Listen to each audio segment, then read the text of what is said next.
વઢવાણ ખાતે પવિત્ર શ્રાવણ સોમવતી અમાસની કરાઈ ઉજવણી. ભવ્ય નગરયાત્રાનું કરાવ્યું આયોજન. વઢવાણ ઐતિહાસિક પરંપરા જાળવવામાં આવી. શ્રેમશંકર મહાદેવજીના મંદિર ખાતેથી નગરયાત્રા યોજવામાં આવી. શહેરમાં આવેલા તમામ મહાદેવજીના મંદિરે નગરયાત્રા દર્શન અર્થે પહોંચી. શિવમય બન્યું વઢવાણ. શ્રાવણ સોમવતી અમાસ નિમિત્તે મહાઆરતી અને પ્રસાદનું પણ કરાયું આયોજન. ધારાસભ્ય જગદીશ મકવાણા સહિતના રાજકીય આગેવાનો પણ નગરયાત્રામાં જોડાયા.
વઢવાણ નગરની અંદર જ્યારે શ્રાવણ માસ હોય, સોમવતી અમાસ હોય અને ત્રિવેણી સંગમ જ્યારે ભેગો થતો હોય છે ત્યારે નગરના પ્રમુખ દાદા જેમ શંકર મહાદેવ છે એમ વડેશ્વર દાદા અને રામનાથ દાદા ત્રણેય મહાદેવનો નગર ચર્ચાએ નગરયાત્રા નીકળે છે. આવી રીતે વંશ પરંપરાની અનુગત અને આદિ અનાદિકાળથી જે સોમવાર હોય, શ્રાવણ મહિનો હોય અને અમાસ હોય તો નગરયાત્રાએ વડેશ્વર દાદા, રામનાથ દાદા અને શંકર દાદા નગર અર્થે નીકળે છે અને આખું વઢવાણ જે છે એ ભગવાન શિવમય થઈ જાય છે. નમઃ પાર્વતી પતે હર હર મહાદેવ. હું સંજય ભટ્ટ અવધિ સહસ્ત્ર બ્રાહ્મણ જ્ઞાતિ અન્નક્ષેત્ર ટ્રસ્ટ દ્વારા એક વિગત આપું છું. વઢવાણમાં કદાચ વિશ્વમાં કોઈ પણ જગ્યા નહીં હોય, અમારા વઢવાણમાં જ્ઞાતિમાં શ્યામશંકર મહાદેવ છે, દેવાધિદેવ મહાદેવ, જે જ્ઞાતિના આદિ અનાદિદેવ અમારા પ્રમુખ છે અને અમે એમના મંત્રી તરીકે મહાદેવની ઈચ્છાથી કાર્ય કરી રહ્યા છીએ.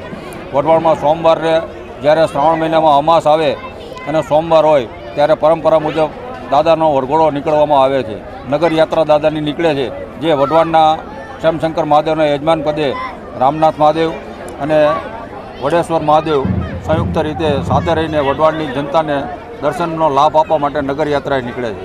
આ પરંપરા લગભગ 100 વર્ષોથી ચાલે છે.